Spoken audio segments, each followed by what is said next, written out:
Friends, welcome to my YouTube channel. So let's start our second part of chapter Coal and Petroleum from Cordova Joyful Learning Class 8. So कोल के बारे में हमने completely पढ़ लिया था, ठीक है। डिस्टिलेशंस के बारे में पढ़ लिया था। Now come to the petroleum. So petroleum is a dark coloured thick oily liquid. Petroleum आपको पता है कैसा होता है. पेट्रोलियम हमें ये क्रूड की बात करें जो निकलता है ना अर्थ में से, वो एक डार्क कलर का थिक ऑयली लिक्विड होता है. It has an unpleasant smell, जो अच्छी नहीं लगती वैसी स्मेल होती है. इन ग्रीक लैंग्वेज, अब पेट्रोलियम को पेट्रोलियम क्यों बोलते हैं, क्योंकि ग्रीक लैंग्वेज में पेट्रा का मीन्स होता है रॉक्स एंड ओलियम का मतलब होता है oil. So the word petroleum means oil from rocks, जो रॉक्स के नीचे दबा हुआ हमें लिक्विड मिलता है उसको हमने नाम दे दिया petroleum. So formation of petroleum, कैसे बनता है पेट्रोलियम, ठीक है. The petroleum is formed by the decomposition of the dead remains of marine plants and animals buried under the sea millions of years ago. बहुत millions of years ago जो समुंदर में plants और animals होते हैं, जब उनकी डेथ हो जाती है तो वो सी बेड पे चले जाते हैं, बिल्कुल उसके तले पे चले जाते हैं, ठीक है. तो उनसे पेट्रोलियम बनता है, उनके डीकम्पोजिशन से. So petroleum is a mixture of the several hydrocarbons having 1 to more than 100 carbon atoms.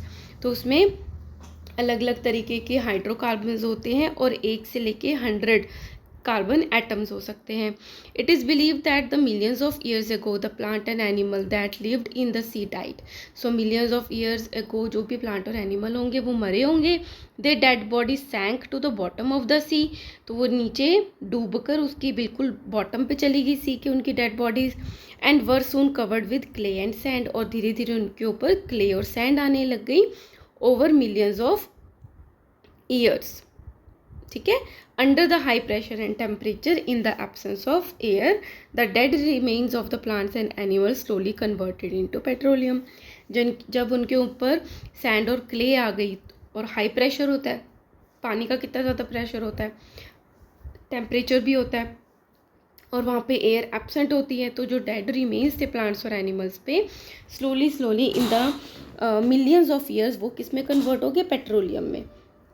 ना how is petroleum is obtained. अब ये तो समुंदर में बहुत नीचे उसके बिल्कुल बॉटम के नीचे प्रेजेंट होता है, तो हम उसको निकालते कैसे हैं.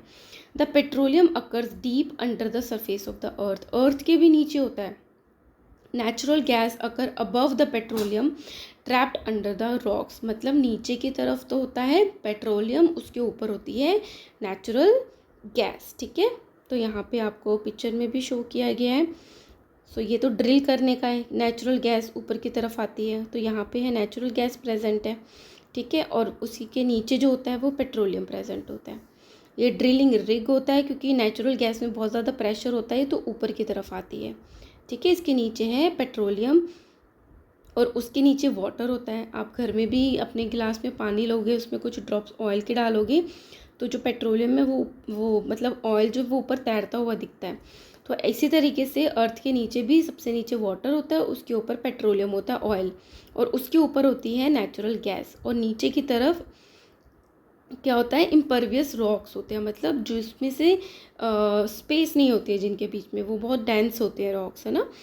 Now the layer containing petroleum and natural gas is found above the water. Water के ऊपर लेयर मिलती है हमको पेट्रोलियम और नेचुरल गैस की. Petroleum and natural gas are lighter than the water, वो पानी से वेट में हल्के होते हैं. And they do not mix with it, और पानी के साथ वो मिक्स भी नहीं होते, इसलिए वो पानी के ऊपर हमें मिलते हैं. तो पेट्रोलियम को निकाला कैसे जाता है. First of all those areas where petroleum may be present are located by the experts. जो एक्सपर्ट्स होते हैं वो ऐसी जगह का पता लगाते हैं जहाँ पे पेट्रोलियम हो सकता है. At such places petroleum is obtained by drilling holes, तो वहाँ पे ड्रिल किया जाता है और उनसे उनके होल किए जाते हैं अर्थ पे, कॉल्ड द ऑयल वेल्स. और जिनको ड्रिलिंग के बाद जो होल बनता है उसको क्या कहते हैं, ऑयल वेल्स कहते हैं. Into the earth crust by the machines called the drilling rigs. Drilling rigs के थ्रू ये एक मशीन होती है जिससे कि अर्थ क्रस्ट में होल किए जाते हैं. पाइप्स आर इंसर्टेड, और पाइप्स डाली जाती हैं until they reach the petroleum deposit. Pipes उतनी लंबी डाली जाती है जब तक कि वो पेट्रोलियम डिपॉजिट तक पहुंच नहीं जाते.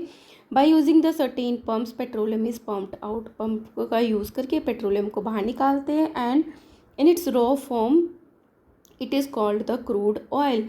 तो जब रॉ होता है, कच्चा निकलता है बाहर, तो उसको बोलते हैं क्रूड ऑयल।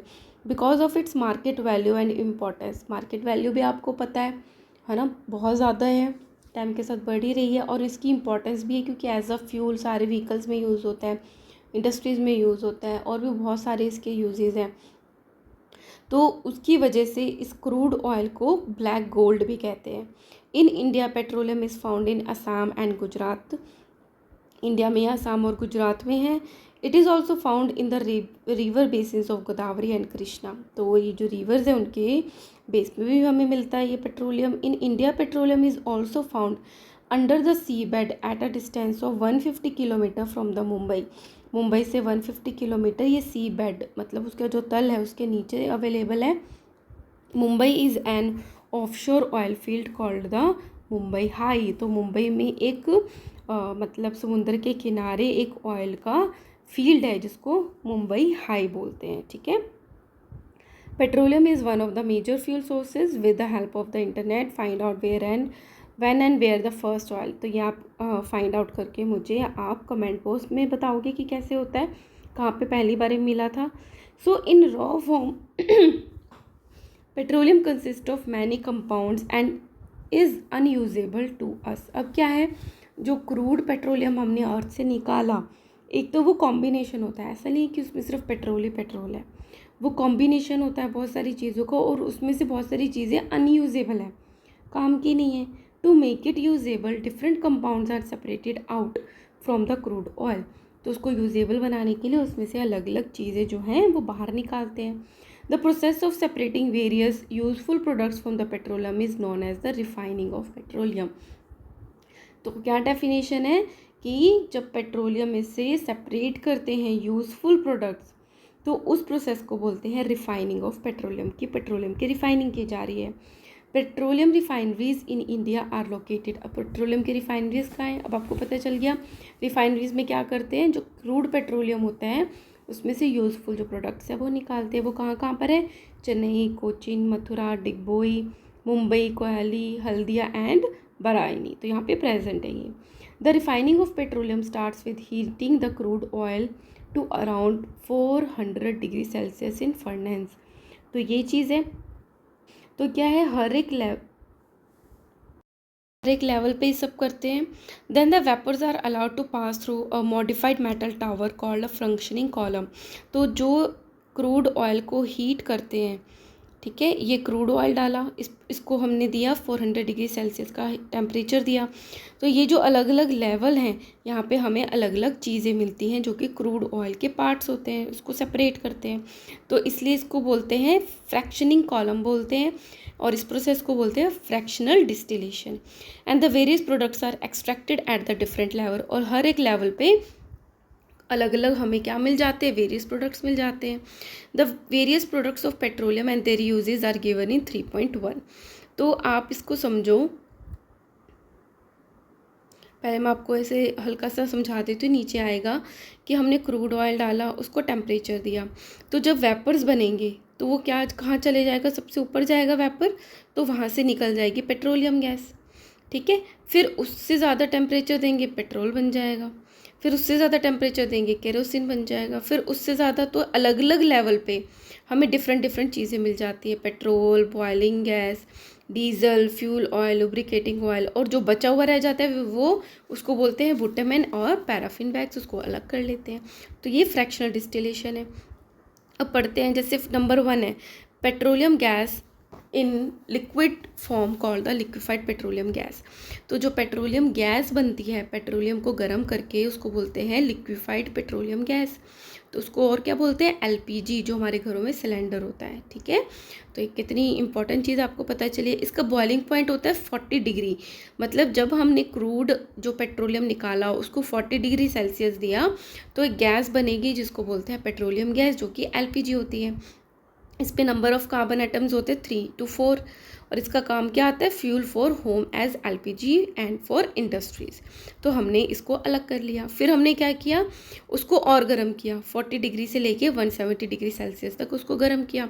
तो हमें क्या मिला, गैसोलीन और पेट्रोल मिला, जिसका जिसमें कार्बन एटम्स होते हैं 5 to 9, और इसका यूज़ होता है as a fuel for car, scooters and motorcycles, as a solvent for the dry cleaning clothes, dry clean करने के लिए भी पेट्रोल का यूज़ होता है, and the preparation of petrol gas in laboratory, laboratory में भी पेट्रोल गैस बनाने के लिए इस पेट्रोल का यूज़ होता है। फिर क्या किया हमने, उसको और गर्म किया 170 to 250 डिग्री सेल्सियस तक, तो हमें मिला kerosene. Number of carbon atom present 10 to 12, और केरोसिन का यूज़ क्या है, it was use as a fuel in wick stove to cook food and the Petromax lamp for lightning purposes. Wick क्या होता है, जैसे हम आग लगाते हैं नीचे से, अपने केरोसिन वाले देखे होंगे स्टोव्स जिसमें बत्ती लगी होती है, उसको जलाने के लिए ये काम आता है केरोसिन, और लैम्प्स जलाने के लिए काम आता है, लाइट जलाने के लिए।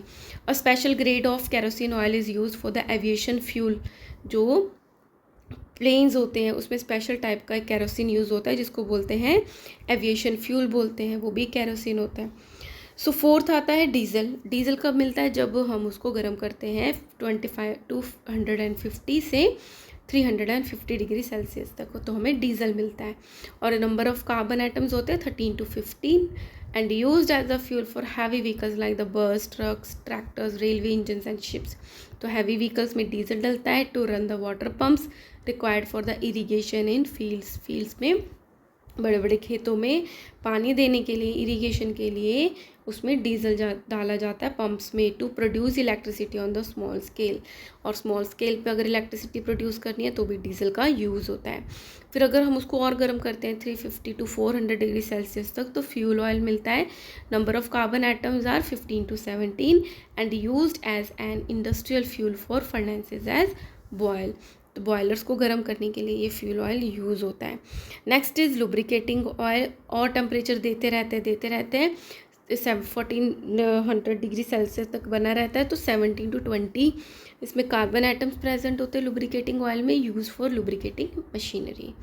सेवन्थ इज़ पैराफिन वैक्स, ये भी 400 डिग्री सेल्सियस से ज़्यादा दो टेम्परेचर तो पैराफिन वैक्स मिलती है। Number of carbon atoms are 20 to 30, and paraffin wax is used as making candles, cosmetics such as the face creams, Vaseline, ointments, wax paper, toilet goods and grease, उसमें paraffin wax use होती है। Bitumen कहाँ use होता है, जब bitumen मिलता है last में मिलता है 30 to 60, इसमें कार्बन एटम्स होते हैं, and use for making road surfaces, road की सरफेसेस बनाने में बिटुमिन काम आता है, and paints, damp proof foundation of buildings, coating the underside of the electric poles, उसके लिए काम आता है बिटुमिन। तो बिटुमिन लगा के क्या हो जाता है, to prevent them from the rusting, तो जिससे जो आयरन वाले पूरे खंभे होते हैं वो उनमें रस्टिंग नहीं होती। ठीक है, now come to the assertion reason based question. तो फर्स्ट असर्शन है petroleum is known as the crude oil, तो ये करेक्ट है, पेट्रोलियम को क्रूड ऑयल बोलते हैं। रीज़न क्या है पेट्रोलियम को क्रूड ऑयल, क्योंकि petroleum can not be used in its existing form, हाँ इसको एग्जिस्टिंग फॉर्म में नहीं यूज़ कर सकते, उसका फ्रैक्शनल डिस्टिलेशन करते हैं, है ना। तो इसमें क्या है, both A and R are true, A option है, and R is the correct explanation of the assertion. Second, coal is an exhaustible natural resources, yes coal एक तो नेचुरल है और अपने आप ख़त्म भी हो जाएगा अगर ज़्यादा यूज़ करेंगे। रीज़न क्या है, it is present in limited quantity in nature, yes limited quantity है इसीलिए एग्जॉस्टेबल है, and likely to be exhausted by the human activities, तो ये भी करेक्ट है, ह्यूमन उसको अनवाइजली यूज़ करेंगे तो वो ख़त्म हो जाएगा। तो इसका आंसर भी क्या है, A, both A and R true, and R is the correct explanation of the असर। Now let's study the petrochemicals. Petrochemicals होते हैं many useful substances that are obtained from the petroleum and natural gas are called petrochemicals. और भी बहुत सारी useful substances हैं जो petroleum से निकलते हैं, नेचुरल गैस से निकलते हैं, उनको पेट्रोकेमिकल्स बोलते हैं। They are use in the manufacture of the synthetic fibres. Synthetic fibre हमने पढ़े हुए हैं, पॉलिएस्टर और नायलॉन बनाने में काम आते हैं, उसमें ये पेट्रोकेमिकल्स काम में आते हैं। पॉलीथीन बनाने में, synthetic rubber, plastic, perfume, dyes, drugs, medicine and explosive बनाने में भी ये जो है पेट्रोकेमिकल सारे काम आते हैं। ठीक है, dyes, medicine, synthetic rubber and perfumes. So here I am ending this video. In next video we will start with the natural gas. Keep studying, and if you like my work, kindly like, share and subscribe. Thank you.